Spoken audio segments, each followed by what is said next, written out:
First था triangle law, और triangle law was followed by parallelogram law. आपको याद आ रहा होगा, पैरेललोग्राम लॉ में हमने बताया था ट्रायंगल लॉ का ही एक्सटेंशन था, और किस तरह से हम लोग जो पैरेललोग्राम की डायगोनल होती है उसकी लेंथ फाइंड करते हैं, और रिजल्टेंट की डायरेक्शन फाइंड करने के लिए हम लोग tan अल्फा की वैल्यू फाइंड करते हैं।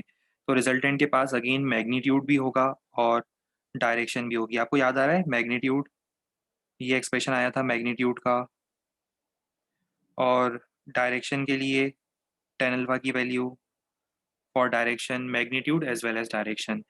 तीन स्पेशल केस भी डिस्कस हुए थे मीनवाइल, अगर आपको याद हो। हम लोगों ने तीन स्पेशल केस डिस्कस किए थे, 0 डिग्री, 180 और 90। 0 पर सम होगा a+b, 180 पर a-b, और 90 plus root of a² plus b²।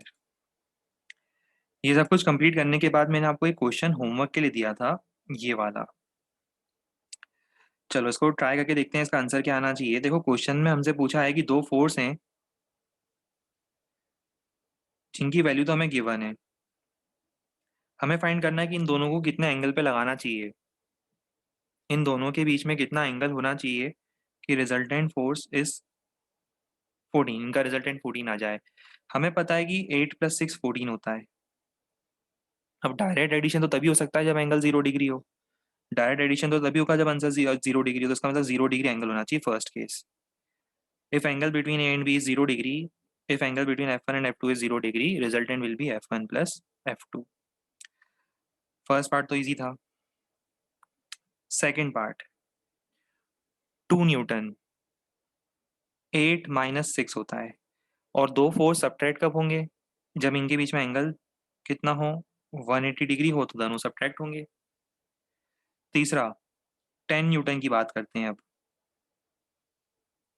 10 Newton कब होगा, हमें पता है तो फेमस ट्रिपलेट है 6 8 10 वाला। अगर एक 8 है और दूसरा अगर 90 डिग्री पे लग जाता, तो हमें पता है कि इनका रिजल्टेंट कितना होता, 6 और 8 का रिजल्टेंट इस रेक्टेंगल की डायगोनल की लेंथ होगी 10। वही हमें चाहिए, इसका मतलब angle should be 90 degree. C part भी हो गया। अभी देखो इंटरेस्टिंग कौन सा पार्ट है, डी पार्ट बहुत इंटरेस्टिंग है। डी पार्ट में देखो मैंने क्या लिखा है, मैं चाहता हूँ रिजल्टेंट भी 8 न्यूटन हो। सोचो आप, पहले इसको थोड़ा सा एब्जॉर्व करने की कोशिश करो कि इट इज़ पॉसिबल कि हम दो फोर्स को ऐड करें, 8 न्यूटन और 6 न्यूटन को ऐड करें और हमें रिजल्टेंट फिर भी 8 न्यूटन मिल जाए। बात समझ रहे हो, ये भी पॉसिबल है कि अगर आप दो फोर्स को ऐड करते हो 8 और 6 न्यूटन, तो ये भी पॉसिबल है कि आपको रिजल्टेंट फिर से 8 न्यूटन मिल जाए। क्यों, क्योंकि हमने बताया था ना कि इनका रिजल्टेंट कहाँ से कहाँ तक हो सकता है, 2 से लेकर 14 के बीच में कोई भी वैल्यू एक्वायर कर सकता है। कुछ याद आया,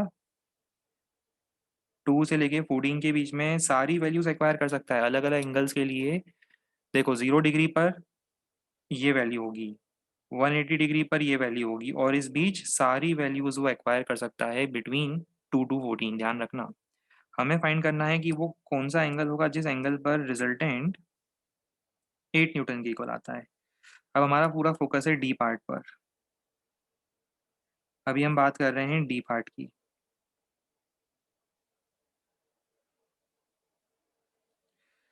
देखो मान लो कि इनके बीच में एंगल होना चाहिए थीटा। F1 है 8, F2 है 6, और मान लो इनके बीच में अगर एंगल थीटा होता, एंगल इनके बीच में कितना होता, अगर इनके बीच में एंगल थीटा होता, तो इनका रिजल्टेंट, सॉरी 0 डिग्री लिख दिया मैंने, थीटा मुझे फाइंड करना है। तो मुझे रिजल्टेंट चाहिए कितना, एफ नेट 8 के इक्वल, यही चाहिए मुझे। फॉर्मूला पता है आपको एफ नेट का, ये एफ नेट लिखा है मैंने, F net equal to root of, ये एफ नेट लिखा, F net equal to root of a² b² 2ab cos theta, जहाँ पे कॉस थीटा मुझे नहीं पता, मुझे नहीं पता इनके बीच में एंगल कितना है, वही फाइंड करना है। दोनों साइड का स्क्वायर कर दो।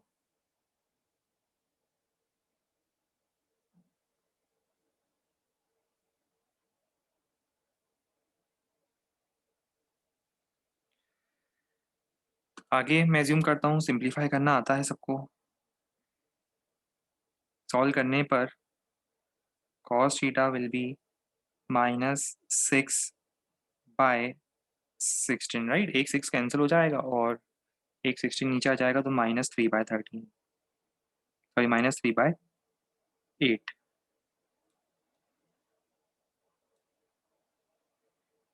आपको एंगल फाइंड करना था ना, एंगल हो जाएगा कॉस इनवर्स ऑफ -3/8, और वी कैन से कि angle is cos inverse of -3/8।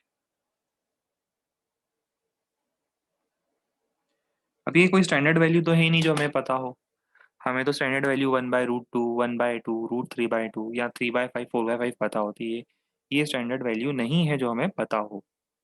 इसके लिए आपको ट्रिग्नोमेट्रिक टेबल यूज़ करना पड़ता है, देखना पड़ता है कि वो वैल्यू -3/8 कहाँ पर आती है। ठीक है। पर इस पर्टिकुलर एंगल पर अगर दोनों फोर्स को मैं लगाऊंगा, हाँ, ये जो वैल्यू होगी बिटवीन 90 से 180, क्योंकि देखो cos थीटा नेगेटिव आ रहा है, मतलब सेकंड क्वाड्रेंट 90 से ज़्यादा। बस इतना बता सकता हूँ कि ये 90 से ज़्यादा है। और इसके बाद एग्जैक्ट वैल्यू आप लोग ट्रिग्नोमेट्री में सीखोगे, टेबल कैसे रीड करते हैं।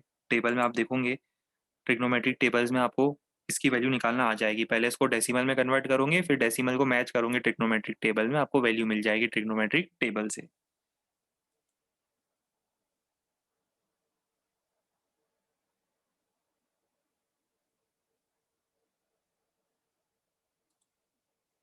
ठीक है, ये पॉइंट क्लियर हो गया।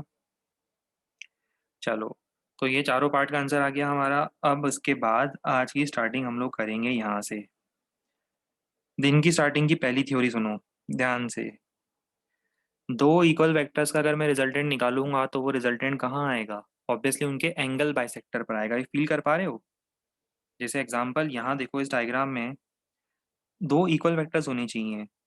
जैसे अगर दो इक्वल वेक्टर्स हैं, जैसे ये भी एफ है और ये वाला वेक्टर भी एफ है, तो इन दोनों का जो रिजल्टेंट होगा, इन दोनों का रिजल्टेंट कहाँ लाई करेगा? इन दोनों का रिजल्टेंट ये रेड कलर में है, एफ नेट।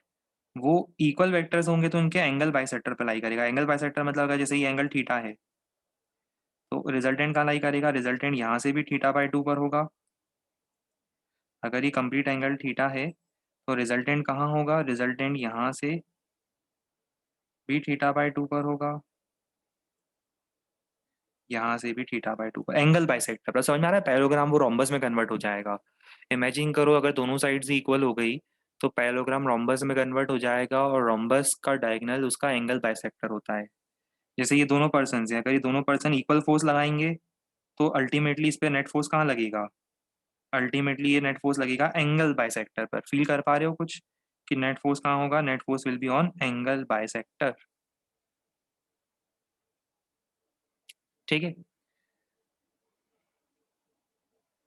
अभी इसकी वैल्यू हम निकालना आपको सिखाएंगे। क्वेश्चन के हेल्प से हम इसकी वैल्यू आपको निकालना सिखाएंगे। पहले ये नोट करो।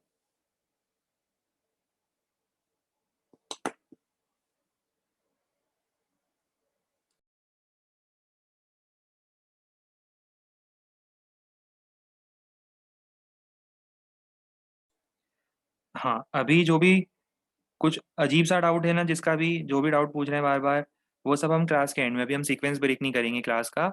जो अभी रेलेवेंट नहीं है इस चीज़ से लेकर, इस चीज़ को लेकर कोई रेलेवेंट डाउट नहीं है, जैसे आपने अभी डाउट जो पूछा, सो वो हम बिल्कुल क्लास के एंड में डाउट डिस्कस करेंगे, राइट।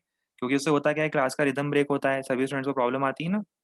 तो उस कारण से जो भी इधर उधर का डाउट है वो हम बिल्कुल एंड में डिस्कस करेंगे। अभी इससे रिलेटेड डाउट है एग्जैक्टली जो अपन डिस्कस कर रहे हैं, तो हम बता देंगे।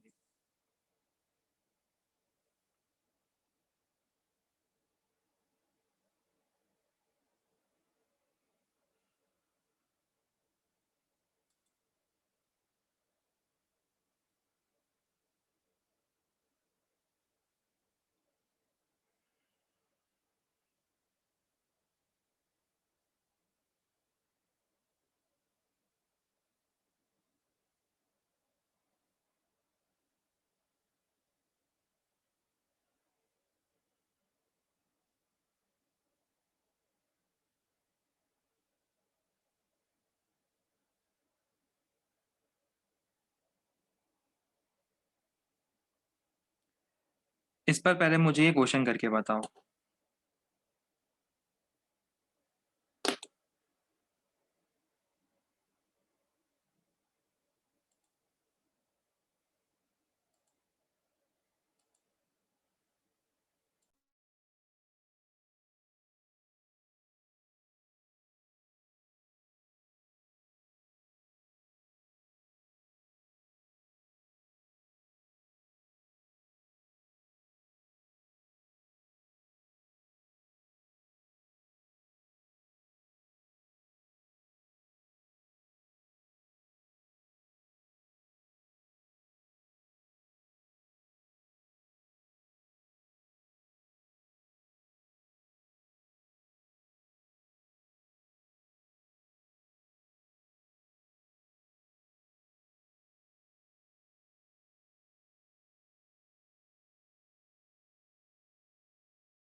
आंसर आ गया है और सब लोग का ऑलमोस्ट सही आंसर आया है। आंसर है 10 न्यूटन। देखो कैसे फाइंड करेंगे, ये एक है ना, एक स्पेशल पॉइंट भी है, वो मैं आपको डिस्कस करके बताऊंगा अभी 2 मिनट बाद। पहले इसका सॉल्यूशन देखते हैं। दोनों फोर्स की वैल्यू कितनी है, F1 भी 10 है, F2 भी 10 है, और इनके बीच में एंगल कितना है, 120 डिग्री। तो रिजल्टेंट कैसे निकालेंगे, रूट ऑफ, रिजल्टेंट का formula F net, F net is root of A square B square, two A B cos theta. Cos 120 is -1/2, -1/2 करो तो ये हो जाएगा 10 स्क्वायर प्लस 10 स्क्वायर माइनस 10 × 10। -1/2 करके देखो कॉस 120 डिग्री को, सो ये कितना आ जाएगा, ये आ जाएगा 10। मतलब इंटरेस्टिंगली जब दो इक्वल वेक्टर्स को मैं 120 पर लगाता हूँ तो रिजल्टेंट भी उतनी वेक्टर्स के इक्वल आता है। एंगल बाइसेक्टर पर तो आएगा ही, और 120 डिग्री में रिजल्टेंट की वैल्यू भी उतनी ही आती है, ध्यान रखना। 120 डिग्री पर, वैसे तो हमें पता है एंगल बाइसेक्टर 60 डिग्री पर आना चाहिए, राइट, बीच में आएगा बिल्कुल दोनों के। पर 120 डिग्री पर जो रिजल्टेंट होगा, वो resultant is equal to the value of either of the vector, अगर दो वेक्टर्स इक्वल हैं। कहने का मतलब समझ रहे हो, अगर मान लो मैं 20 न्यूटन, 50 लगा देते हैं, चलो 50 न्यूटन और 50 न्यूटन को 120 डिग्री पर लगाता हूँ। अगर एंगल 120, तभी बात कर रहा हूँ मैं, अगर एंगल 120 है तो रिजल्टेंट कहाँ आएगा बताओ। रिजल्टेंट वैसे हमें पता है एंगल बाइसेक्टर पर तो आएगा, चाहे कुछ भी हो एंगल बाइसेक्टर पर आएगा, पर रिजल्टेंट भी 50 आएगा। कब, व्हेन वेक्टर्स आर इक्वल, और अगर उनके बीच में एंगल 120 डिग्री है तो रिजल्टेंट भी इक्वल होता है, ध्यान रखना। और एंगल कितना होना चाहिए, 120 होना चाहिए। हाँ, अगर कोई और एंगल होता तो वैसा पॉसिबल नहीं होता। जैसे मान लो आप 50 और 50 को ऐड करके देखो, किसी और एंगल पे ऐड करके देखो, जैसे मान लो एंगल 60 डिग्री होता, मान लो भी एंगल 60 डिग्री है, मैं ऐड कर रहा हूँ, एंगल ये 60 डिग्री और मैं ऐड कर रहा हूँ, तो बस एंगल बाइसेक्टर पर आएगा, ये जरूर है एंगल बाइसेक्टर पर आएगा, ये आना एंगल बाइसेक्टर पर चाहिए, उसमें कोई डाउट नहीं है, आएगा एंगल बाइसेक्टर पर। अब वो 50 नहीं आएगा, दो इक्वल वेक्टर्स का रिजल्टेंट एंगल बाइसेक्टर पर तो हर बार आएगा। और स्पेशल केस, अगर वो दोनों वेक्टर्स के बीच में एंगल 120 हुआ तो एंगल बाइसेक्टर पर आने के साथ वो वैल्यू भी इक्वल आएगी। पर अभी इस केस में आपका आंसर नहीं आएगा इतना, अभी इसमें आपका आंसर आएगा 50√3। करके देख लेना आप सॉल्व।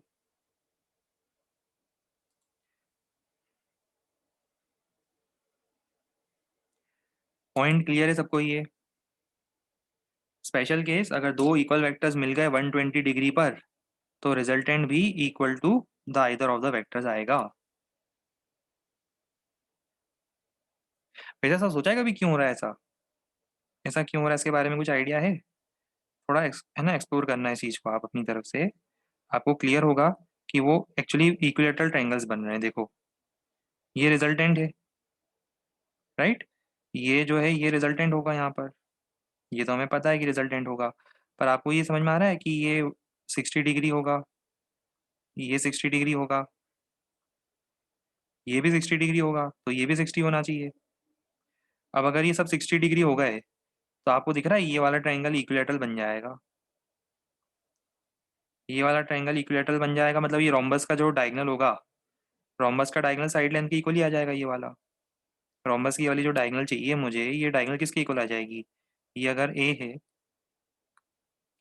ये ए है और ये भी ए है, तो ये जो रिजल्टेंट है आर, रिजल्टेंट को आर लिख रहा हूँ, वो भी तो ए के इक्वल ही होगा। ये इसका मैथमेटिकली मतलब ग्राफिकल आप बोल सकते हो, रीजन समझ में आ रहा होगा। ठीक है, और रिजल्टेंट के फॉर्मूले में वैल्यू पुट करके तो मैंने आपको बता ही दिया है, रिजल्टेंट के फॉर्मूले में वैल्यू रख के देखोगे तो तब भी आपको समझ में आ जाएगा। पर ये लॉजिकली भी क्यों हो रहा है वो मैं आपको बता दिया है। चलो अब ये वाला क्वेश्चन करो।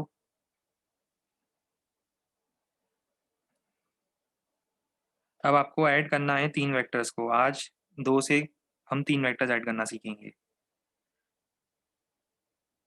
तीन वेक्टर दिख रहे हैं ये, ओ ए, ओ बी और ओ सी, तीनों को ऐड करना है।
गुड। काफी लोगों का आंसर वैसे आ चुका है इसका सही। Bearing a few people, most of the people have answered the problem correctly. चलो डिस्कस करके देखते हैं क्या करना चाहिए था। देखो, मेरे पास तीन वेक्टर्स हैं, कलर्स भी हैं मेरे पास बहुत सारे, ब्लू,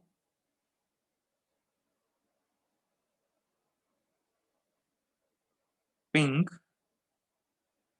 और ग्रीन। ब्लू, पिंक, ग्रीन, ये तीन वेक्टर्स दिख रहे हैं हमें, दिख रहे हैं।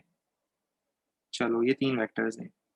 मुझे क्या फाइंड करना है, मुझे तीनों को ऐड करना है, मुझे रिजल्टेंट वेक्टर फाइंड करना है। रिजल्टेंट मतलब मैं मान लेता हूँ नेट वेक्टर है ना। रिजल्टेंट जो होगा वो क्या होगा बताओ।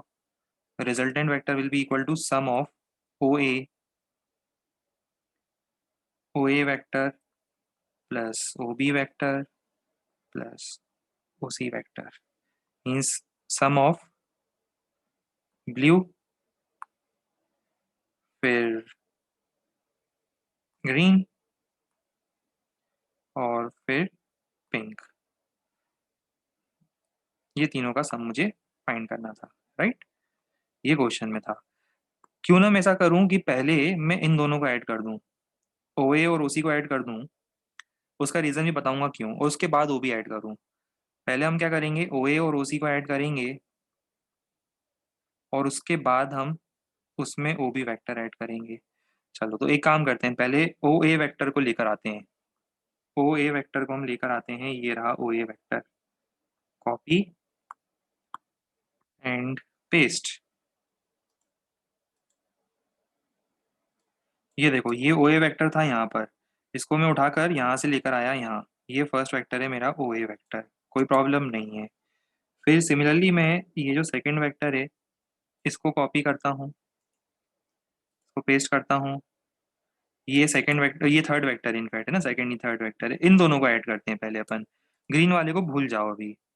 मुझे बताओ इन दोनों का रिजल्टेंट कहाँ आएगा। इन दोनों का रिजल्टेंट इक्वल वेक्टर्स हैं, 90 डिग्री पर हैं। Resultant angle bisector that is 45 degree पर आएगा, ब्लैक कलर में आना चाहिए, 45 डिग्री ब्लैक कलर। इन दोनों का रिजल्टेंट ब्लैक कलर में होगा, और कितना होगा बता सकते हो, R√2। समझ में आ रहा है कैसे, root of A square plus B square, R√2 angle bisector पर। कितने एंगल पर आएगा, एंगल बाइसेक्टर मतलब 45 डिग्री पर आएगा। अब ये जो इन दोनों का एडिशन आया है, इसके साथ मुझे ओबी को भी तो ऐड करना है। अब इंटरेस्टिंग बात देखो, ये जो ब्लैक कलर वाला वेक्टर है, ये ब्लैक वाला वेक्टर जो है R√2, इसकी डायरेक्शन तो किससे मैच कर रही है, ग्रीन वाले से मैच कर रही है। अब तो कितना आसान हो गया हमारे लिए काम। देखो इन दोनों का रिजल्टेंट, पिंक प्लस ब्लू का resultant black, pink plus blue is black. And black के साथ मुझे ऐड करना है सेम डायरेक्शन में एक ग्रीन वेक्टर भी था जिसकी वैल्यू थी आर। ये देखो ओ बी वेक्टर जिसकी वैल्यू थी आर। सो बताओ, अब दोनों की डायरेक्शन सेम होगी तो हमारा रिजल्टेंट क्या आएगा, हमारा रिजल्टेंट आएगा, रिजल्टेंट विल बी, ये कलर यूज करते हैं, गोल्डन। गोल्डन नहीं, ये वाला करते हैं यूज।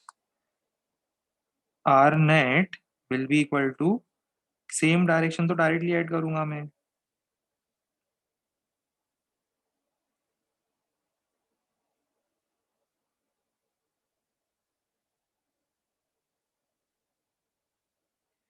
ठीक है, एट एन एंगल ऑफ, यहाँ पर ये रिजल्टेंट हो जाएगा at an angle of 45 degree from A vector.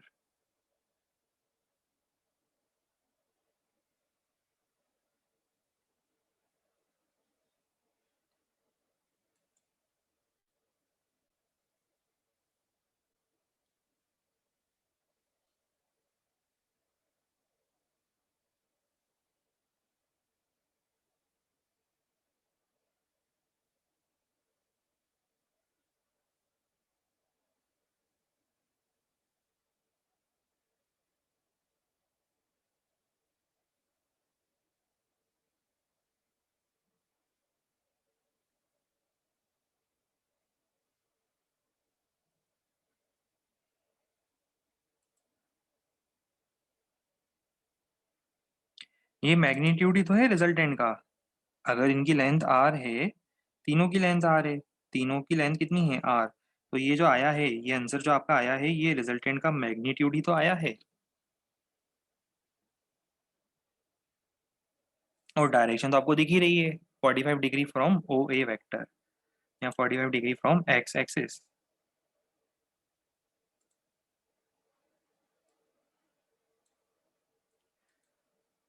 चलो अब हम एक और क्वेश्चन डिस्कस करें इसके ऊपर, थोड़ा हैवी कर दें, चलेगा? प्रॉब्लम तो नहीं आएगी? कर लूंगे वैसे, हो जाएगा। अब तक तो एडिशन समझ में आ गया है ना? ये ट्राई करो। लैंग्वेज खुद से समझनी है, क्या लिखा है क्वेश्चन में, खुद इंटरप्रेट करने की कोशिश करो, बाकी तो हम समझाएंगे जब सॉल्व करेंगे। अभी खुद से ट्राई करके देखो लैंग्वेज के हिसाब से आपको क्या समझ में आ रहा है और आपका अप्रोच क्या जनरेट होता है।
चलिए ट्राई करके देखते हैं, सॉल्व करके देखते हैं क्या आंसर आना चाहिए। देखो क्वेश्चन में हमें क्या दिया है, दो फोर्स हैं 3p और 2p।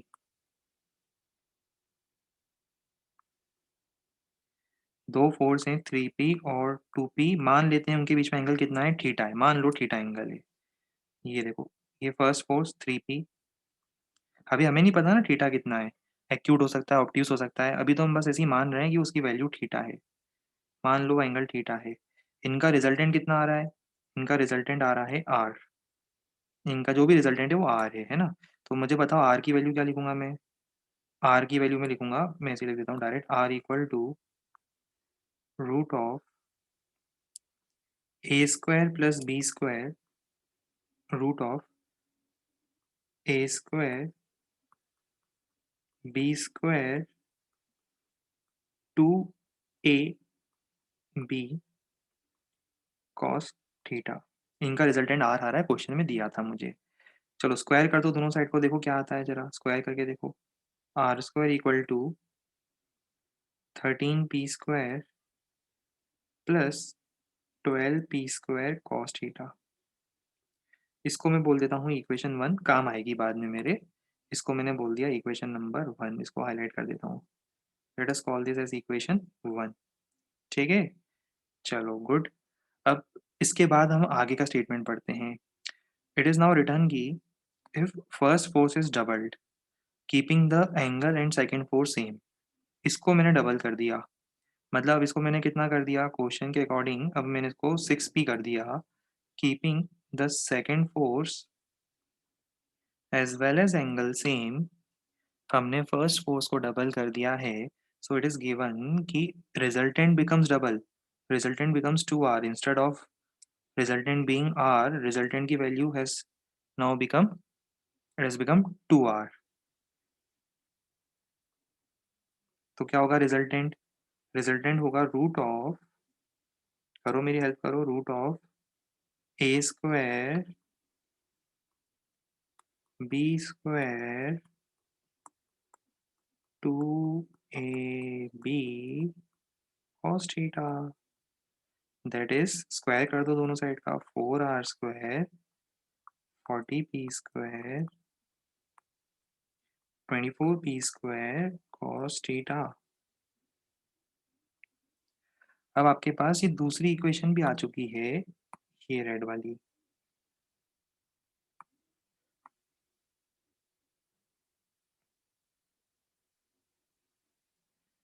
अब बताओ हमारा नेक्स्ट स्टेप क्या होगा।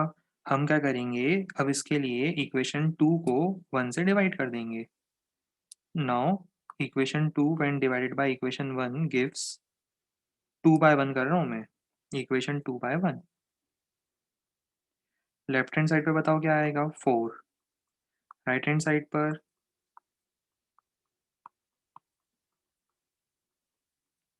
Divided by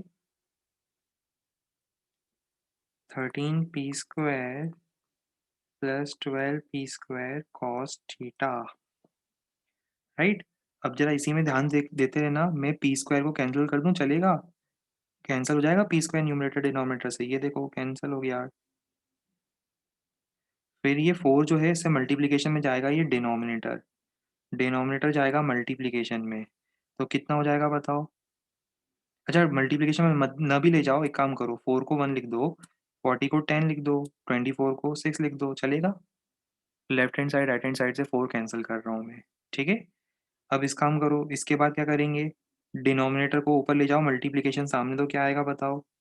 13 plus 12 cos theta 10 plus 6 cos theta. तो यहाँ से मुझे बताओ क्या आएगा, 6 cos theta minus 3 cos theta minus 1/2। Cos theta minus 1/2 होने का मतलब थीटा कितना होगा, 120 डिग्री। ये हमारा आंसर होना चाहिए था, उन दोनों वेक्टर्स के बीच में एंगल इज 120 डिग्रीज। काफ़ी लोगों का आंसर आ गया था, और क्वेश्चन देने के विद इन 2 मिनट्स आंसर आ गया था ये।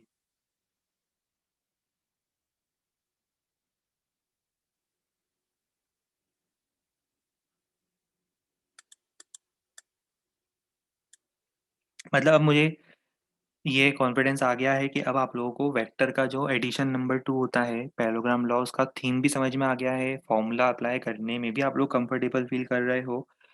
अब कोई प्रॉब्लम नहीं होगी, अब उसके सफिशिएंट क्वेश्चंस अपने मॉड्यूल से भी आप प्रैक्टिस कर सकते हो, एचसीवी से प्रैक्टिस कर सकते हो। अब इसमें कोई दिक्कत आपको नहीं आएगी।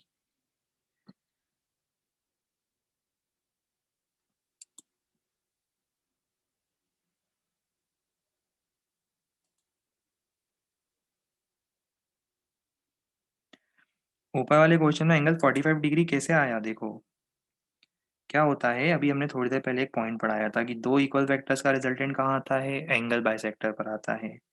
अब ये दो इक्वल वेक्टर्स दिख रहे हैं हमें, ये भी आर था और ये भी आर था। दो इक्वल वेक्टर्स है, उनके बीच में एंगल कितना है, क्वेश्चन में 90 डिग्री है। तो बताओ इनका रिजल्टेंट ये रेक्टेंगल बनेगा और रेक्टेंगल की जगह स्क्वायर बन जाएगा अभी ये। और रिजल्टेंट कहाँ आएगा उसके एंगल बाइसेक्टर पर। एंगल बाइसेक्टर कहाँ होता है, 90 डिग्री का एंगल बाइसेक्टर करके बताओ मुझे कितना होता है। वो 45 डिग्री होता है, इसलिए इन दोनों का रिजल्टेंट 45 डिग्री पर लिया था। क्लियर हो गया ये अब।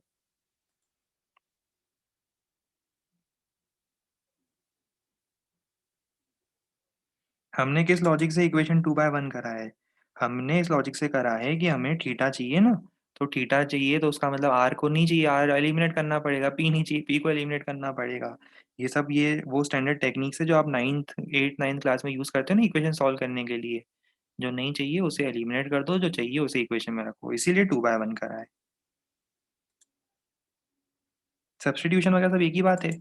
आप यहाँ से आर स्क्वायर की वैल्यू सब्सटीट्यूट करोगे, वो एक ही बात है, सभी इक्वेशन एक ही है अल्टीमेटली। मैथ्स में वो सारी इक्वेशन अलग नहीं है। आप सब्सटीट्यूट करो तो भी आप आर एलिमिनेट कर रहे हो, आप डिवाइड करो तो भी आप आर को एलिमिनेट कर रहे हो। आपको ये क्लियर होना चाहिए कि ultimately you are doing the same mathematical process.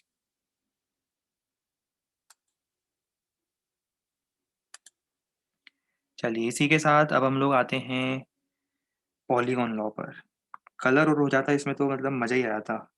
कर ही देते हैं ना, टाइम ही कितना लगेगा इसको कलर करने में। थर्ड है पॉलीगॉन लॉ। आप हेडिंग लिखोगे तब तो मैं कलर भी कर दूंगा।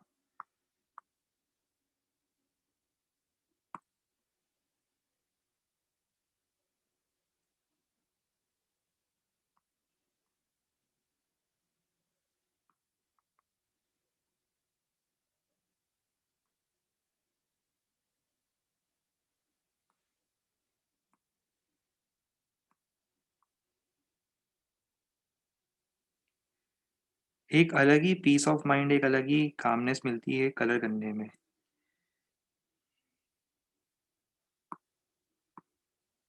स्कूल का समय याद आ जाता है जब हम ड्राइंग क्लास में कलर किया करते थे।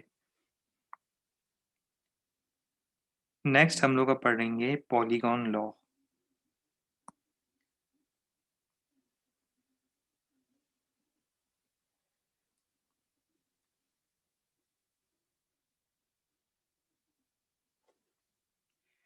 चलो अब हम समझते हैं पॉलीगॉन लॉ होता क्या है। नोट नहीं किया था आपने? अरे यार, करो नोट करो जल्दी। फोटो ले लो, इक्वेशन तो खुद से सॉल्व कर सकते हो।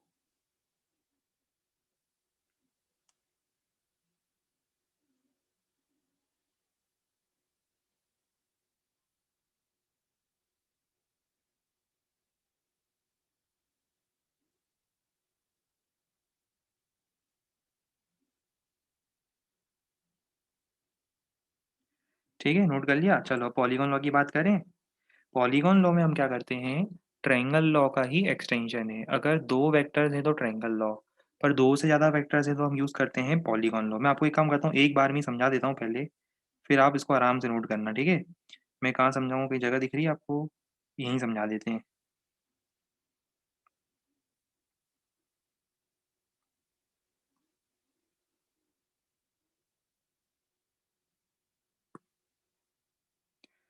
देखो पॉलीगॉन लॉ हमें क्या सजेस्ट करता है, सपोज हमारे पास मान लो कितने चार वेक्टर्स ऐड करने हैं मुझे, चारों का अलग अलग कलर है। ए बी सी डी, चार वेक्टर्स है मेरे पास। ए वेक्टर, सपोज ये बी वेक्टर है, सपोज एक सी वेक्टर भी था मेरे पास,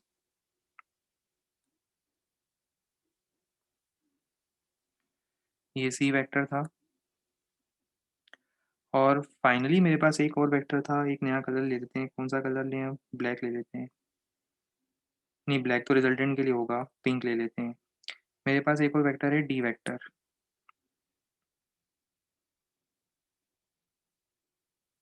मुझे इन चारों को ऐड करना है। मुझे क्या फाइंड करना है? रिजल्टेंट। रिजल्टेंट मतलब A plus B plus C plus D. Polygon law की बात कर रहा हूँ, तो देखो क्या करेंगे। पहले वेक्टर को पकड़ के लाओ, दूसरे वेक्टर को पकड़ के लाओ, दूसरे के टेल को इसके हेड से जोड़ दो, तीसरे वेक्टर को पकड़ के लाओ, तीसरे के टेल को दूसरे के हेड से जोड़ो, चौथे वेक्टर को पकड़ के लाओ, चौथे के टेल को तीसरे के हेड से जोड़ो। अब मुझे बताओ a प्लस बी क्या होगा? समझदार हो, वैसे समझ ही गए होंगे इतनी देर में, तो क्या करना है। a प्लस बी क्या होगा? ट्रायंगल लॉ याद आ रहा है? ट्रायंगल लॉ के हिसाब से ये तो a प्लस बी तो ये है, और a प्लस बी के साथ c जोड़ना है तो क्या होगा बताओ? ये a प्लस बी ये है, उसके साथ अगर c जोड़ना है तो फिर से देखो पहला ट्रायंगल ये बन रहा है। पहला ट्रायंगल ये, कलर कर देता हूँ उसको भी मैं, मुझे भी अच्छा लगेगा कलर करने में। पहला ट्रायंगल ये बन रहा है, कलर कोडिंग पे ध्यान देना। पहला ट्रायंगल ये वाला है, जिसमें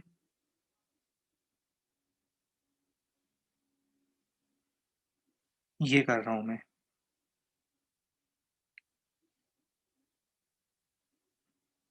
ठीक है। फिर जो a प्लस बी आया उसके साथ c भी तो जोड़ना है, तो बताओ a प्लस बी प्लस सी कहाँ आएगा? ये दिख रहा है, ये होगा a प्लस बी प्लस सी। कुछ बात समझ में आ रही है क्या? ये होगा a plus B plus C. Colour कर देते हैं इसको भी, बिना कलर के मुझे पता आप लोगों को समझ में नहीं आएगा। ये होगा फिर से triangle law, a plus B एक साइड थी और दूसरी साइड थी c। मैं करूँगा कलर इसको भी, ये ट्रायंगल देखो,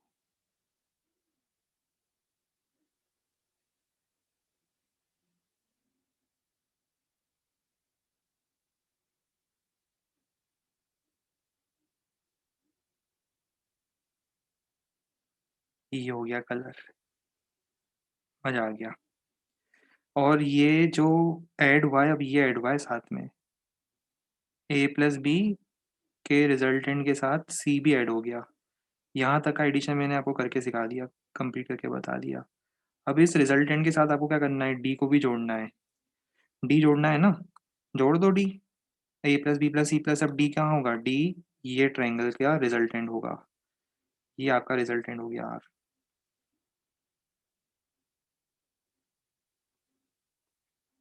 इससे आपको क्या समझ में आया? इससे आपको ये समझ में आया, दो चीज़ें समझ में आई। एक तो ये, तीन चीज़ समझ में आई। एक तो ये कि मेरी ड्राइंग बहुत अच्छी है, दूसरा ये कि मैं कितना क्रिएटिव हूँ, तीसरा ये कि पैरेललोग्राम लॉ का मतलब क्या होता है। ये तीन चीज़ें आपको इसे समझ में आनी चाहिए। तो देखो एक ही डायग्राम से मैंने आपको तीनों चीज़ें समझा दी हैं। ये a प्लस बी प्लस सी होगा, दैट इज रिजल्टेंट, ये यहाँ होगा। और इसका मतलब आपने फाइनली पता है क्या फाइंड करा है? आपने फाइनली ये फाइंड करा है, तीनों को जोड़ के, चारों को जोड़ के जो भी बनेगा रिजल्टेंट।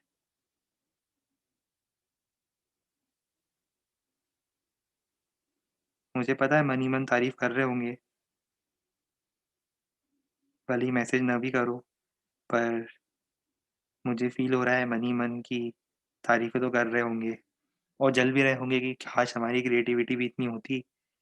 पर अब क्या कर सकते हैं, सिखा देंगे हम भी आपको, आप चिंता मत करो। पूरा सेशन है हम लोगों के पास, सिखा देंगे आपको।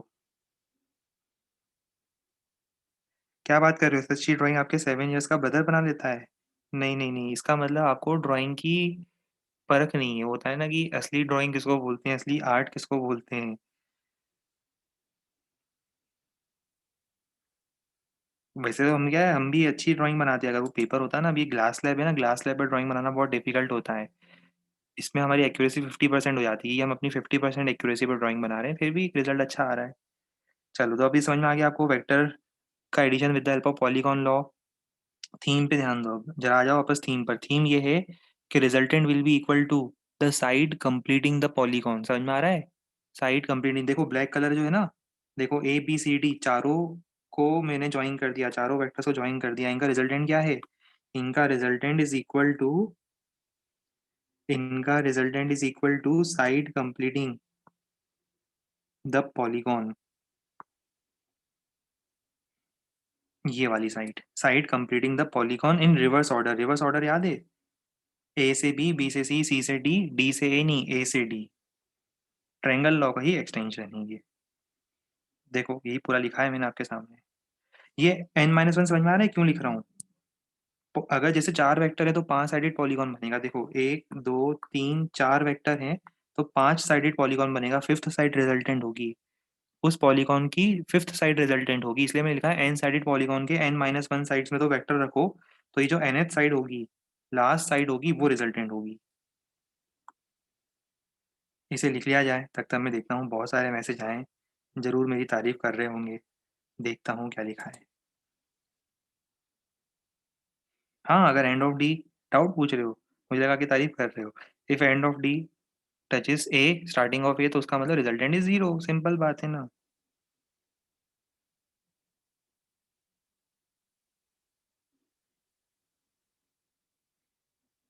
हाँ, वही आईपैड का सोच रहे थे हम एक्चुअली। हम सोच रहे थे आईपैड का, आईपैड पे क्या एक्यूरेसी बहुत अच्छी आती है। लैपटॉप पे वो एक्यूरेसी कई बार आती ही नहीं है, और आईपैड मतलब सुपर एक्यूरेट होता है इन टर्म्स ऑफ ड्राइंग।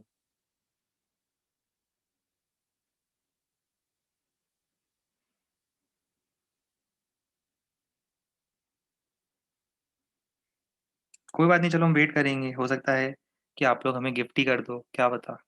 हो सकता है कि आप लोग मुझे गिफ्ट ही कर दो नया आईपैड। आईपैड प्रो आया है वैसे अभी मार्केट में नया लेटेस्ट, M1 चिप वाला आया है।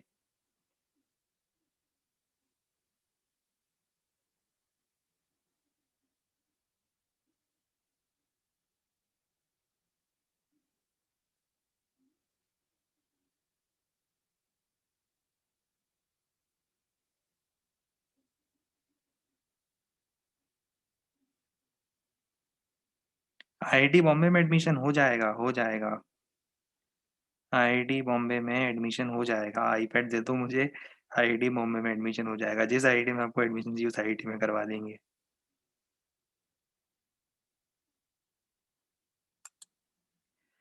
अभी देखो ये पॉलीगॉन लॉ फिर से आप समझ रहे हो ना, ग्राफिकल अप्रोच है, मतलब जैसे आपका ट्रायंगल लॉ था वैसे ही पॉलीगॉन लॉ है।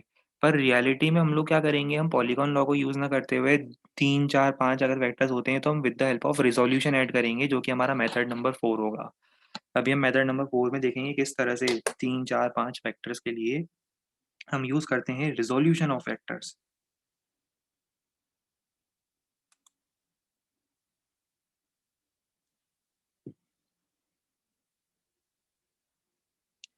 थ्योरेटिकली पर हमें पता होना चाहिए, जैसे कोई हमसे पूछे कि पॉलीगॉन लॉ क्या है, तो ऐसा नहीं हो कि हमें कुछ पता ही ना हो, हमें एटलीस्ट उसका इन्फॉर्मेशन नॉलेज होना चाहिए, इसलिए हमने ये पढ़ लिया है।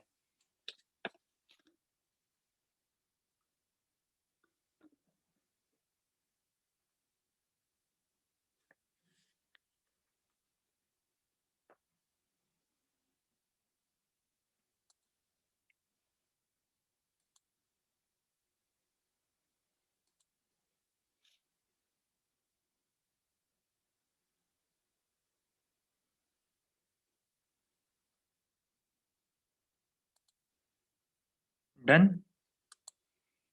सब लोगों ने नोट कर लिया। चलो अब हम लोग आज बहुत इंपॉर्टेंट चीज़ पढ़ेंगे।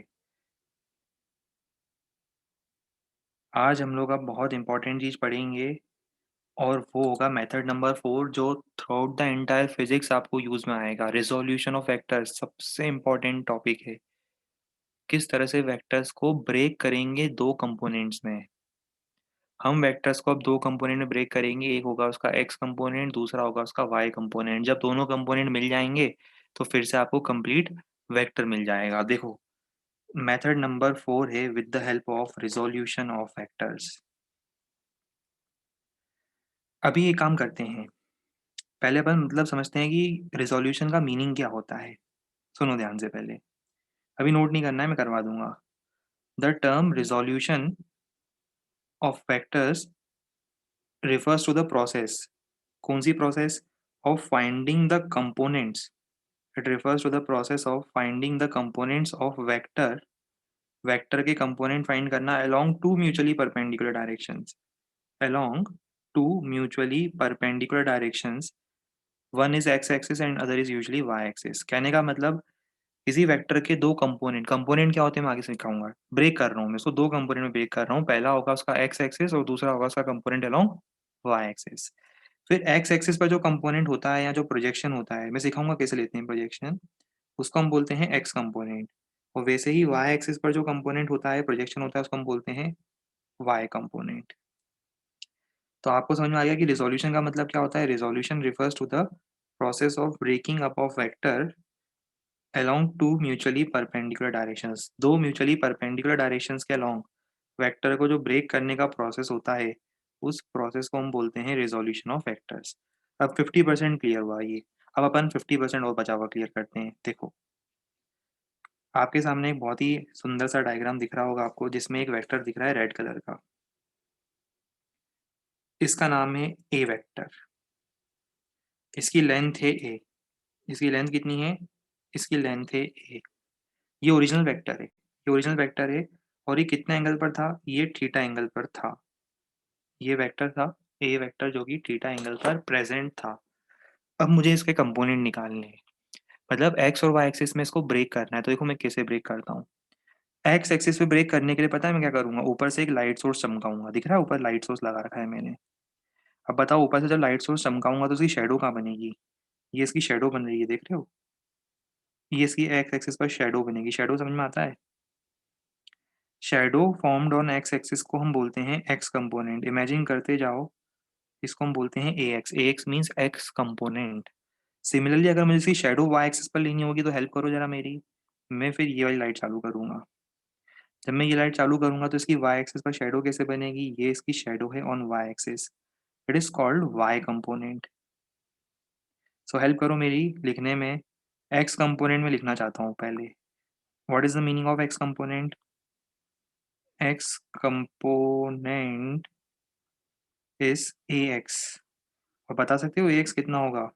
ए एक्स होगा ए कॉस थीटा। अब ये समझ में आना चाहिए ना, ए कॉस थीटा कैसे हुआ? ये मैंने आपको ट्रिग्नोमेट्री में सिखाया था। Base upon hypotenuse is cos theta, तो base is hypotenuse into cos theta. ठीक है। सिमिलरली वाई कंपोनेंट बताओ क्या होगा? वाई कंपोनेंट होगा A Y, that is A sine theta. समझ में आ रहा है? देखो, ये भी ए वाई ही है, और अगर इसको पैरेलल खींच दूंगी, देखो आपको याद करो मैंने सिखाया था, वेक्टर को हम पैरेलल अगर ले जाते हैं तो उसमें चेंज नहीं आता। जैसे मान लो ये वेक्टर है, देखो आपके सामने हम टेक्नोलॉजी का यूज करके इसको कॉपी करते हैं, और इसी वेक्टर को मैं आपके सामने पेस्ट कर रहा हूँ। ये वही वेक्टर है, देखो कहाँ पर है ये वेक्टर? ये रहा वो वेक्टर। अब इसी वेक्टर को, ये देखो ये वेक्टर, इसको मैं पैरेलल शिफ्ट कर दूं तो क्या इसमें कोई चेंज आएगा? नहीं आएगा। ये वेक्टर तो वही है। ये वेक्टर तो अभी भी कौन सा है? ए वाई ही है। स्टिल इस वेक्टर को हम क्या नाम देंगे? इस वेक्टर को हम बोलेंगे it is again A Y. अच्छा, अब आपको समझ में आ रहा है कि मैं ऐसा लिख दूं? फाइनली मैं लिख दूं रेड वाला वेक्टर जो था, इंटरेस्टिंग बात है समझना। फाइनली मैं ऐसा लिख दूं, A vector is equal to sum of the two vectors. एक है ए एक्स आई कैप। देखो लेंथ है ए एक्स, लेंथ है ए एक्स और डायरेक्शन है आई कैप। और दूसरा है ए वाई, डायरेक्शन है जे कैप। चलेगा ऐसा लिख दूं तो समझ में आएगा सब? सबको क्लियर हो रहा है कि क्या लिखा है मैंने?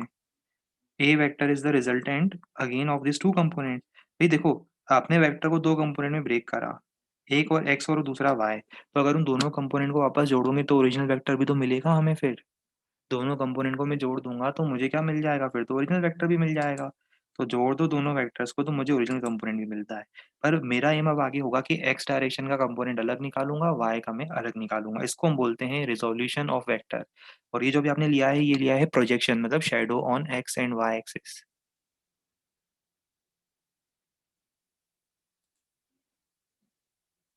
कुछ भी समझ में नहीं आया? चलो हम आपकी हेल्प करेंगे। आप हमें बताओ क्या पॉइंट क्लियर नहीं हुआ इसमें से, ऐसी कौन सा पॉइंट था जो क्लियर नहीं हुआ? क्या आपको ये क्लियर नहीं हुआ कि हमने एक्स की वैल्यू ए कॉस थीटा कैसे लिखी? एक बार और समझा दें।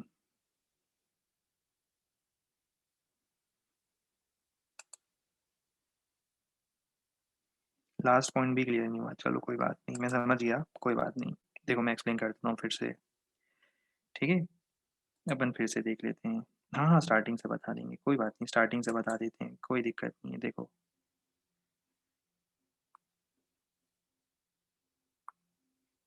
आपको ये पता है एक ट्रायंगल होगा, एक ट्रायंगल दिया होगा।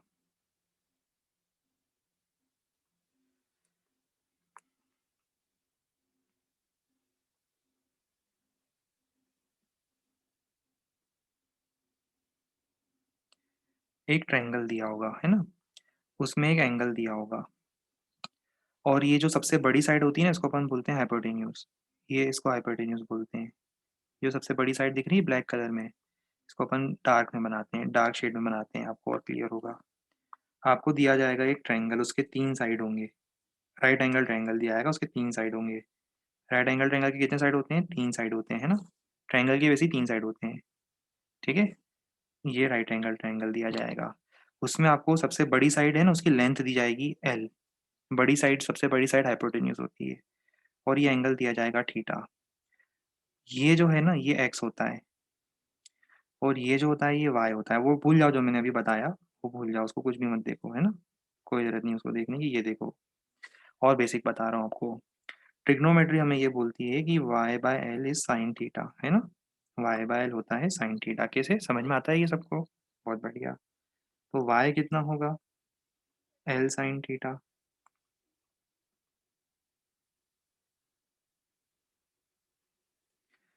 वैसे ही x/l कितना होगा, याद करो, आपने 9th 10th क्लास में शायद पढ़ा होगा। पढ़ा था ना? Good, very good. l cos theta. मतलब अब से मुझे कभी भी कोई लेंथ दी हुई हो थर्ड साइड की, है ना? ये सब भूल जाओ, ये सब बहुत टेक्निकल बातें बता दी हमने आपको। अभी आपके एज के हिसाब से हमने बहुत टेक्निकल बातें बता दी एकदम से, है ना? ऐसा लग रहा है। ठीक है? जैसे अब इसका मतलब टेक अवे समरी आपके लिए ये है, टेक अवे समरी ये है कि आपको ऐसा याद रखना है। देखो, एक ट्रायंगल दिया जाएगा आपको, हमेशा मैं आपको एक ट्रायंगल दूँगा। ट्रायंगल में मैं आपको सबसे बड़ी साइड दूँगा। जैसे मान लो ये 10 है और ये 30 डिग्री है। तो मुझे बताओ कि अगर ये 10 है और ये 30 डिग्री है तो उसका बेस कितना हो जाएगा? बेस हो जाएगा 10 cos 30। ये x लिख रहा हूँ। x हो जाएगा 10 cos 30, मतलब कितना? 5√3। और y कितना हो जाएगा? 10 sin 30। 10 sin 30 मतलब कितना? 5। बस इसी को अपन x और y कंपोनेंट बोलते हैं। ये जो आपने निकाला है ना, ये x और y कंपोनेंट है। मतलब एक x डायरेक्शन में जा रहा है, दूसरा y डायरेक्शन में जा रहा है। बस यही x और y कंपोनेंट होते हैं वेक्टर के भी। ग्रीन कलर में आपका ओरिजिनल वेक्टर था। ग्रीन कलर में क्या था? ओरिजिनल वेक्टर था।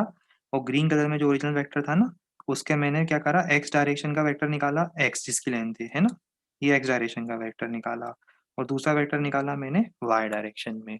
एक x डायरेक्शन में, दूसरा y डायरेक्शन में। ठीक है? आप इसको ऐसे याद रखोगे, थीटा के साथ लगा हुआ कंपोनेंट कितना होता है? Cos theta. देखो, थीटा के साथ ये लगा हुआ है। थीटा के साथ लगा हुआ देखो कौन है? इस डायग्राम में देखो, एल के साथ, थीटा के साथ लगा हुआ कंपोनेंट उसके यहाँ पर आएगा। थीटा के साथ लगा हुआ कंपोनेंट कॉस थीटा होगा और थीटा के सामने वाला एल साइन थीटा होगा। फिर से याद करो, रिपीट करो मेरे साथ। लिख दो इसको, है ना? अलग से लिख दो। इसको अपन लिख देते हैं यहाँ पर। थीटा के साथ लगा हुआ कंपोनेंट, हुआ कैसे लिखते हैं? ये आ होता है ना, हाँ। कंपोनेंट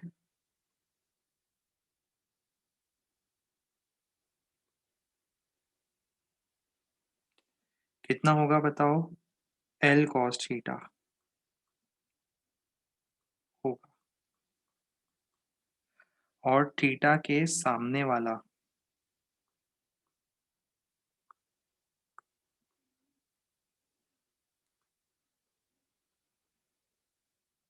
थीटा के जो सामने होगा,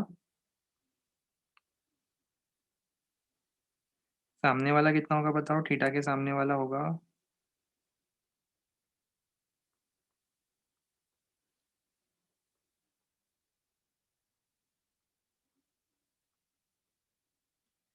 एल साइन थीटा होगा। बस ये याद रखना है अपने को, ठीक है? एक होगा एल कॉस थीटा और एक होगा एल साइन थीटा। ये उसके दो कंपोनेंट कहलाते हैं, ठीक है? ये एल कॉस थीटा और एल साइन थीटा, ये उसके दो कंपोनेंट होते हैं।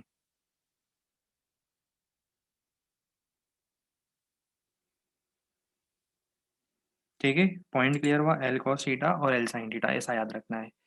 उसमें से जो एक्स डायरेक्शन में जाएगा उसको फाइनली हम बोल देंगे एक्स कंपोनेंट। आप तो पहले थीटा के साथ याद रखो, एक्स और वाई भूल जाओ। आप तो थीटा के साथ याद रखो कि थीटा के साथ डायग्राम में कॉस थीटा होता है और थीटा के सामने, थीटा के जो सामने दिखेगा वो साइन थीटा होता है। फिर उसके बाद आप ऐसे याद रखो कि जो एक्स डायरेक्शन में पॉइंट करेगा उसको हम एक्स कंपोनेंट बोलेंगे, जो वाई डायरेक्शन में पॉइंट करेगा उसे हम वाई कंपोनेंट बोलेंगे, ठीक है? शैडो वैडो सब भूल जाओ, शैडो वैडो तो हमने आपको मेंटली इमेजिन करने के लिए बताया था, आप इसको मैथमेटिकली देखो, आपको कोई डाउट नहीं आएगा, ठीक है? इसको आपको मैथमेटिकली देखना है, कोई डाउट आपको बिल्कुल नहीं आएगा। चलो अब कांसेप्ट क्लियर हो गया रिज़ॉल्यूशन का मीनिंग? रिज़ॉल्यूशन मतलब उसके कॉस थीटा और साइन थीटा वाले कंपोनेंट फाइंड करने से होता है। तो एक काम करो, उसको मैं सीक्वेंस में लिखवा देता हूँ। पहले ये हेडिंग डालोगे आप, हेडिंग डालने के बाद आप ये 3 स्टेटमेंट लिखोगे। ये 3 स्टेटमेंट लिखने के बाद पहले यहाँ तक लिखो चलो, फिर मैं आपको आगे का सीक्वेंस बताता हूँ। पहले इतना ही लिखो सिर्फ, एक बार में एक-एक स्टेप लिखते हैं अपन।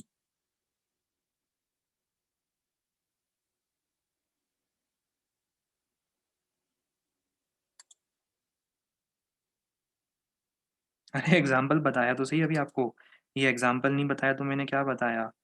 अरे यार, कभी-कभी मुझे आप लोगों की बातों से ऐसा लगता ही नहीं है कि मतलब मैं किसी इंजीनियरिंग स्टूडेंट को पढ़ा रहा हूँ। कहीं देखो बुरा मत मानना, अल्टीमेटली आपको क्या दिख रहा है? ये एग्ज़ाम्पल नहीं बताया तो आपके सामने मैंने और क्या बताया? 3 बार तो एक प्रोसेस एक्सप्लेन कर दिया और कितने सिंपल लैंग्वेज में एक्सप्लेन करा है। इससे सिंपल लैंग्वेज कहीं नहीं मिलेगी आपको जिससे मैंने आपको कंपोनेंट लेना सिखाया है। लॉजिकली बताया जिसको लॉजिकली समझना है, जिसको लॉजिकली समझ में नहीं आता उसके लिए मैंने लैंग्वेज भी बता दी कि भई आप ऐसे याद रख लो। कुछ नहीं समझ में आ रहा तो ऐसे याद रख लो, बाकी तो लॉजिकली ही क्लियर होना चाहिए। अगर इतना ही नहीं करोगे तो इंजीनियर क्या बनोगे? भई इतना ही नहीं कर पाओगे अगर, ट्रिग्नोमेट्री अभी नहीं आ रही 11th क्लास में जबकि हमने पढ़ा भी थी, इतनी प्रैक्टिस शीट भी दे दी, तो फिर हमें सोचना पड़ेगा ना एक बार।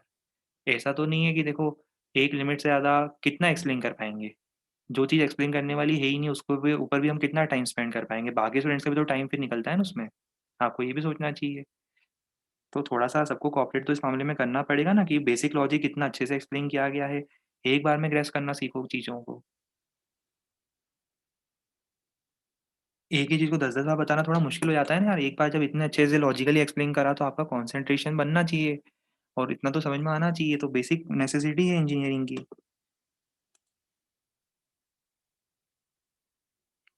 अब इसके बाद अगर आपका मैथ्स जैसे मान लो किसी का वीक है भई, किसी का 9-10 का ही मैथ्स वीक है, किसी का लॉजिक ही वीक है, तो आप एफर्ट लगाओ ना। रादर देन पूरी क्लास को नीचे ड्रैग डाउन करने के बजाय मैं एक्सपेक्ट करता हूँ कि आप खुद एफर्ट लगा के राइज़ करोगे, राइट? वो ज़्यादा अच्छा रहता है ना, क्यों? क्योंकि अगर आपने कम एफर्ट लगाया 9-10 में उसमें कोई दिक्कत नहीं है। 11th आपके पास टाइम है ना एफर्ट लगाने का, तो आप लगाओ ना एफर्ट। अच्छे से लगाओ, पूरे एफर्ट लगाओ, बढ़िया जोरदार एफर्ट लगाओ। कोई चीज़ अगर क्लास में एकदम से समझ में नहीं आती है, तो उसको 2-3 बार वीडियोज़ देखो आराम से। कितनी बार तो हमने क्लास की रिकॉर्डिंग दे रखी है, आपके ग्रुप में डलती है। रिकॉर्डिंग देखो आराम से, क्लास नोट्स फिर से रिविज़िट करो और वैसे भी ये डाउट पता है नहीं आता अगर मेरे कहने के अकॉर्डिंग आप चलते और एचसीवी से और मॉड्यूल से एक बार पढ़ के आते। ये वो स्टूडेंट्स हैं जो मेरे कहने के बाद भी एक बार प्री रीडिंग भी करके नहीं आते, उन्हें बहुत दिक्कत आती है फिर। उन्हें 2-2 3-3 बार समझाने के बाद भी समझ में नहीं आता है क्योंकि एक बार अगर आपने पढ़ लिया होता खुद से और उसके बाद 20-30% अंडरस्टैंडिंग आ जाती, फिर जैसे ही मैं बता रहा होता उसका कंटेक्स्ट आपको एकदम से क्लियर हो जाता। अब आप आ जाते हो उठकर सीधा बैठ जाते हो 4 बजे कोचिंग की क्लास में और सोचते हो कि सर ही पूरी हेल्प कर देंगे। अरे! ये 11th क्लास है, ये आईआईटी है, मैं अब इसलिए बताना ही मैंने बोलना ही छोड़ दिया आजकल क्योंकि मुझे पता है देखो जिसको सुनना होगा वो फर्स्ट डे से सुन के बैठा है और जिसको नहीं सुनना होगा उसको मैं पूरे 11th-12th में भी बोल दूँगा ना आखिरी तक वो वैसा ही रहेगा जैसा उसको करना है। ठीक है? मैं अपनी तरफ से कितना ज़्यादा एनकरेज करूँ सबको, एक लिमिट होती है ना एनकरेज करने की। एक लिमिट के बाद मैं इतना ज़्यादा भी एनकरेज नहीं कर सकता ना, अब देखो किसी के मन में ही नहीं है, तो वो क्या करेगा फिर? ये सब चीज़ें इंजीनियरिंग जो होती है ना, वो पूरे मन से होती है। अब किसी के मन में ही नहीं है, कोई बोलता है कि सर 8 बज जाते हैं, हम थक जाते हैं, हमें नींद आ जाती है, ठीक है? तो वो अ, थोड़ा यार इंजीनियरिंग में अपने मन में होना चाहिए ना चीज़ वो, फ़ोकस होना चाहिए थोड़ा-सा 1 ऑवर 20 मिनट की क्लास फ़ोकस लगाने में कितना वो लगता है, 4 एंड हाफ आवर्स की क्लास है, लगाओ अच्छे से फ़ोकस लगाओ, पूरा पढ़ा रहे हैं, एक-एक पॉइंट पढ़ा रहे हैं। देखो, आप अगर ये काम करना कभी क्लास नोट्स उठा के देखना, मैंने आपको स्टार्टिंग से एंड तक सारे पॉइंट्स बताए वेक्टर्स के। अगर आप लॉजिकली समझने की कोशिश करोगे ना स्टार्टिंग वाले पॉइंट से यहाँ तक रिज़ॉल्यूशन ऑफ वेक्टर्स तक सारी चीज़ें मैंने लॉजिकल फ्रंट पे बताई है आपको। एफर्ट तो डालना पड़ेगा ना यार। तोड़ने की क्या नीड्स है वेक्टर को? मत तोड़ो आप, मत करो रिज़ॉल्व।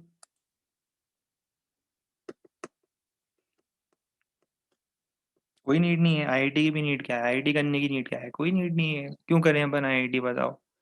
हम क्यों पढ़ा रहे हैं, आप क्यों पढ़ रहे हो? हर चीज़ की नीड ही क्या है? 2 + 2 4 करने की नीड ही क्या है? मत करो एडिशन। क्या ज़रूरत है एडिशन करने की? अभी आप एक काम करो, हम आपको आगे सिखाएँगे इसका यूज़ क्या होता है, रिज़ॉल्व करने का फ़ायदा क्या होता है, हम आपको आगे सिखाएँगे। हमने बताया था ना, अभी कोई डाउट नहीं पूछना है जब तक पूरा नहीं पढ़ लेते। अब आप एक काम करो, अब आप दूसरा पॉइंट ये लिखोगे, ये और ये एग्ज़ाम्पल उसका, ये लिखोगे फ़ॉर्मूला कि इस तरह से ब्रेक होता है और उसके बाद उसका ये एग्ज़ाम्पल लिखोगे, है ना? लिखो, ये भी लिखो कॉपी में, एक-एक चीज़ होनी चाहिए अपने कॉपी में।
चलो, अब ये एग्ज़ाम्पल भी नोट कर लिया आप लोगों ने, अब एक काम करना, ये एग्ज़ाम्पल नोट करने के बाद अब ये लिख लो। ये गोल्डन पॉइंट है जो हम पूरे 12th में 11th में यूज़ करेंगे हर जगह पर। आप इस गोल्डन पॉइंट को नोट कर लो। हम इस गोल्डन पॉइंट को नोट करेंगे, ठीक है? इसे नोट कर लो। इसी का यूज़ करेंगे हम हर क्वेश्चन में।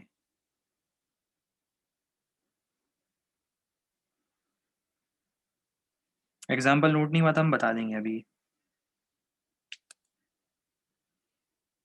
कौन से चैप्टर में वेक्टर यूज़ करेंगे? अभी आपको फिज़िक्स जब स्टार्ट करेंगे पता चल जाएगा, हर चैप्टर में यूज़ होगा, ठीक है? हर चैप्टर में वेक्टर यूज़ होता है। कोई भी चैप्टर ऐसा नहीं होगा जिसमें जो बेसिक मैथमेटिकल टूल्स पढ़ा रहा हूँ ना मैं, कोई भी चैप्टर ऐसा नहीं आएगा जिसमें ये टॉपिक्स यूज़ नहीं होते। हर टॉपिक के अंदर आपको मैथमेटिकल टूल्स यूज़ होते हुए मिलेंगे, ठीक है? और जिसका मैथमेटिकल टूल ही क्लियर नहीं होगा, वो उसकी फिज़िक्स में प्रोग्रेस पहले ही चैप्टर से काइनेमेटिक्स से ही रुक जाएगी। आगे जब हम प्रोजेक्टाइल मोशन काइनेमेटिक्स में पढ़ेंगे, वेक्टर्स को रिज़ॉल्व करेंगे, वेलोसिटी को रिज़ॉल्व करेंगे, प्रोग्रेस वहीं रुक जाएगी। इंटीग्रेशन, डिफरेंशिएशन नहीं आता, ट्रिग्नोमेट्री नहीं आता, प्रोग्रेस वहीं रुक जाएगी। इसीलिए बोलते हैं मैथमेटिकल टूल्स जितना हमने पढ़ाया है सिर्फ़ उतना अच्छे से पढ़ना है अपने को। हम हर टॉपिक को हिंदी में लिख सकते हैं क्या बस मेन-मेन पार्ट को?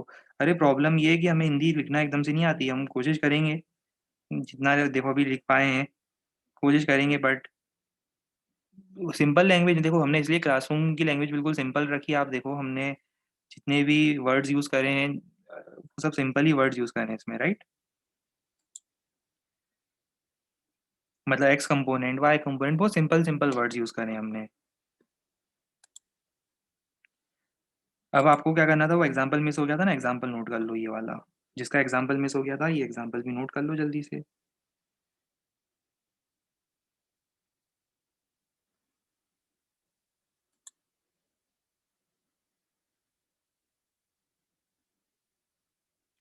ठीक है? अब इसके बाद कर लिया नोट एग्ज़ाम्पल, अब इसके बाद ये शैडो वाला डायग्राम बनाना चाहो बना लो और ऐसा कोई कंपल्शन नहीं है। देखो मेन प्रोसेस तो मैंने आपको बता दिया एक्स और वाई कंपोनेंट किसको बोलते हैं। शैडो वाला डायग्राम अगर बना लोगे तो ठीक रहेगा, अच्छा और रहेगा और थोड़ा।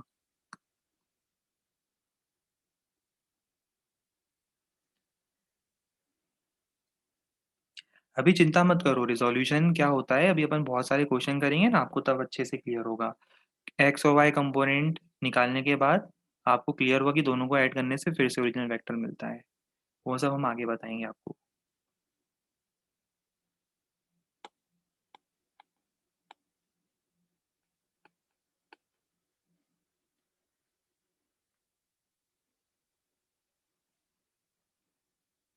ये नोट करो।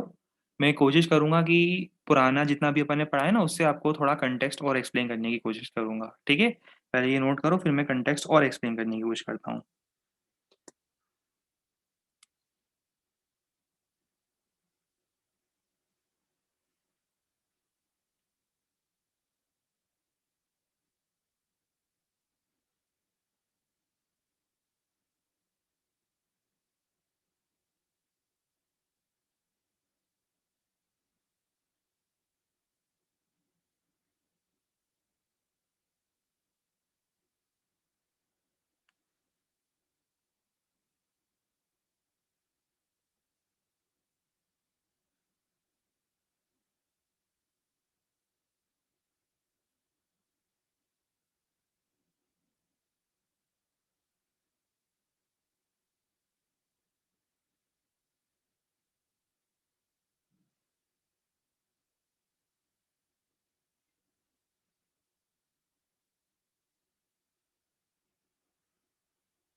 पॉलीगॉन लॉ के एप्लीकेशन क्या होते हैं? पॉलीगॉन लॉ का एप्लीकेशन होता है दो से ज़्यादा वेक्टर्स को ऐड करने के लिए। दो वेक्टर्स के लिए ट्रायंगल लॉ, दो से ज़्यादा के लिए पॉलीगॉन लॉ। ठीक है,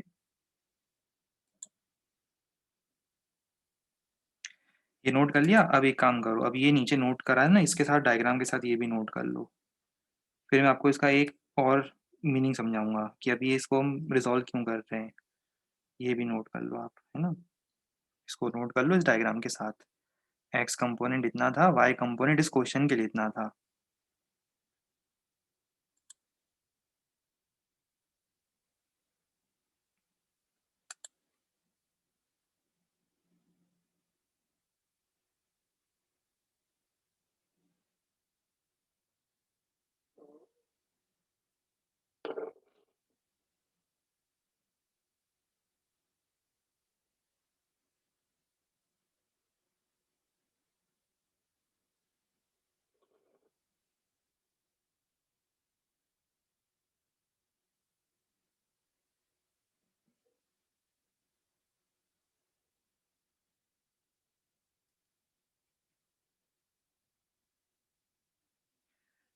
अब देखो, इसको रिजॉल्व करने का मतलब क्या था वेक्टर्स को। अभी तक आपने ऐड करा था वेक्टर्स, मतलब वेक्टर्स को ऐड करके देखा था। जैसे आप ये देखो, दो वेक्टर्स थे 3 और 4, दोनों को आपने ऐड करा। जैसे मान लो, सबसे सिंपल एग्जांपल इसी बता देता हूँ आपको। देखो, अगर आपसे मैं बोलता हूँ कि 3 और 4 को ऐड करो, 4 और 3 जिनके बीच में एंगल 90 डिग्री है, उसको ऐड करो, तो बताओ रिजल्टेंट कितना आएगा। रिजल्टेंट आएगा 5, कितना एंगल पर? 37 डिग्री पर। तो अब जब रिजल्टेंट आ चुका है आपके पास 5 37 डिग्री पर, रिजल्टेंट किससे मिलके बना? रिजल्टेंट इन दोनों के सम से मिलकर बना, जो आपस में परपेंडिकुलर थे।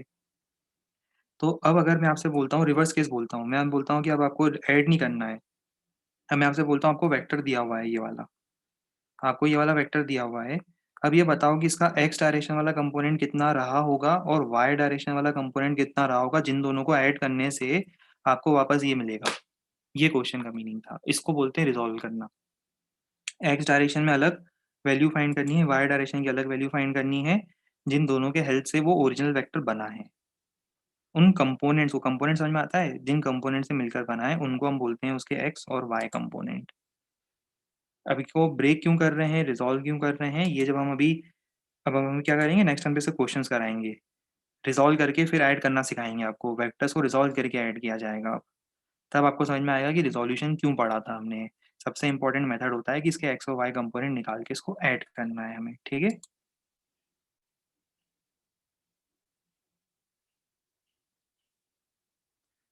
चिंता वाली बात नहीं। लास्ट स्टेटमेंट हम अभी एग्जांपल्स जब बताएंगे ना नेक्स्ट टर्न पे, आपको क्लियर हो जाएगा। अभी क्लियर नहीं है तो लास्ट नेक्स्ट टर्न पर जब हम एग्जांपल्स और बताएंगे ना, तब क्लियर हो जाएगा।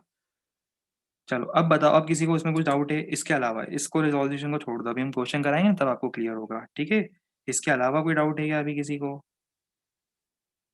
जिसको भी कुछ डाउट था वो पूछ लो अब।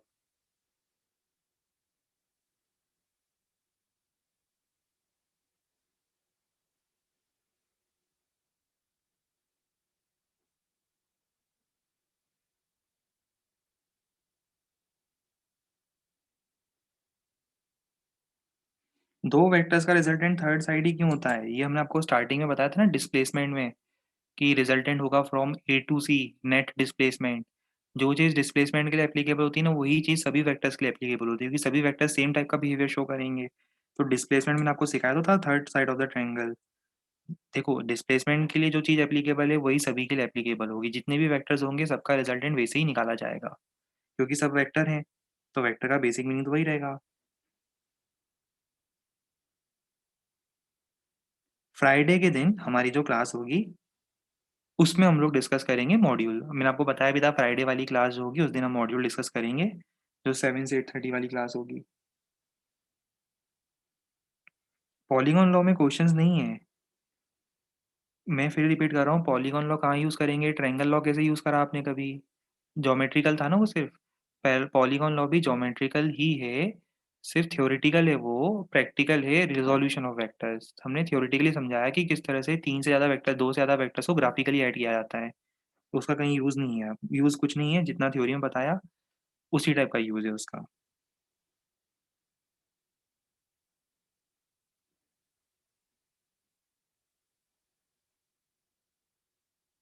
अरे रियल में ऐड कर सकते हो ना, आपको ग्राफ बनाना पड़ेगा। आप कभी ग्राफ बनाओगे क्या रियल में?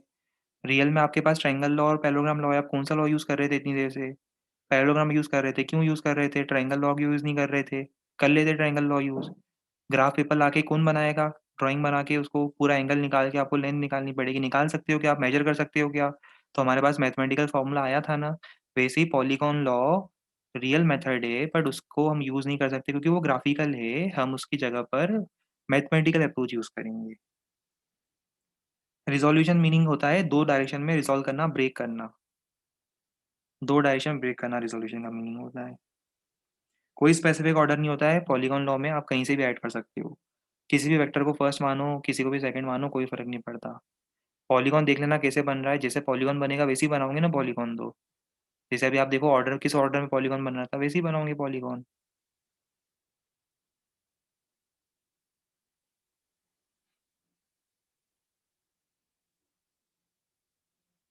हाँ, A vector plus B vector is equal to B vector plus A vector, एक ही बात होगी। ए प्लस बी करो या B vector plus A vector करो, it is same thing. A X I cap plus A Y J cap समझ में नहीं आया, चलो कोई बात नहीं, हम समझा देते हैं। अच्छा, अब मुझे ये बताओ आई कैप क्या होता है? आप मुझे बस इतना बताओ आई कैप क्या होता है? What is the basic meaning of I cap?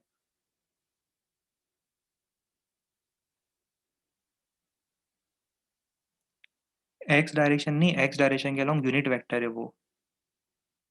और मैंने आपको याद करो, ये दिक्कत होती है अगर आप क्लास में ध्यान नहीं देते हो, क्लास नोट नहीं पढ़ते हो, तो ये दिक्कत आती है देखो। क्योंकि मैं सारी चीज़ें डिस्कस कर चुका हूँ, गलती आप लोगों के एंड से आप कर रहे हो जो मेरी बात मान नहीं रहे हो बार-बार। सारी चीज़ें लॉजिकली पढ़ाने के बाद अगर आप इस टाइप से करते हो तो मुझे बहुत खराब लगता है ये देखो। पढ़ो ध्यान से एग्ज़ाम्पल। अगर आपको एक्स डायरेक्शन में 3 यूनिट जाना है तो मैंने लिखवाया था 3 आई कैप जाओगे आप।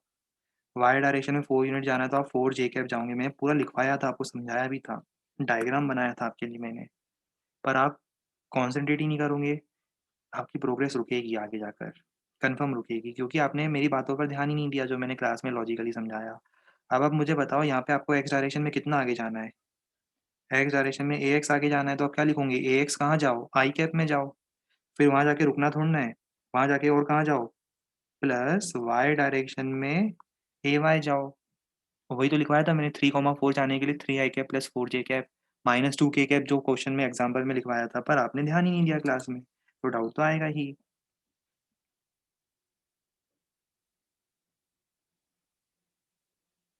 इफ पॉलीगॉन इज क्लोज, हम बता चुके थे नेट फोर्स इज जीरो। अगर पॉलीगॉन क्लोज हो गया, आप खुद ही सोचो रिजल्टेंट क्या आएगा? जीरो आएगा। लेफ्ट एग्जाम्पल, लास्ट पेज का लेफ्ट एग्जाम्पल कौन सा है भाई? कौन सा केस बता रहे हो? हमें समझ नहीं आया। हाउ मतलब रिजल्टेंट साइड कितनी निकलेगी? रिजल्टेंट साइड की लेंथ ही 0 होगी।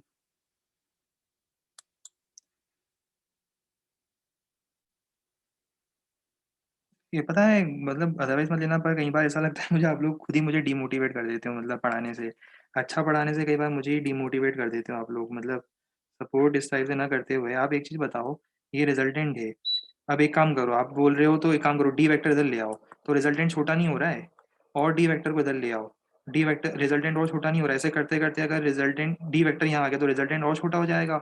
ऐसे करते-करते अगर डी वेक्टर इधर ही आ गया तो रिजल्टेंट कितना हो जाएगा? 0 थोड़ा यार ब्रेन तो यूज़ करो, आईआईटी बनने मतलब प्रिपरेशन कर रहे हो, फिर देखो मेरे को गुस्सा आता है फिर।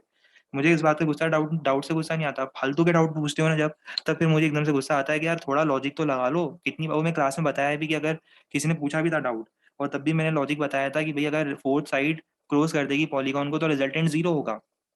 तब भी मैंने आपको बताया था। सुनते ही नहीं हो, तो क्या करें क्लास में फिर? ऐसे हम बार-बार चीज़ को रिपीट नहीं कर सकते ना, क्योंकि यार देखो हमें कंटेंट भी बहुत ज़्यादा पढ़ना है।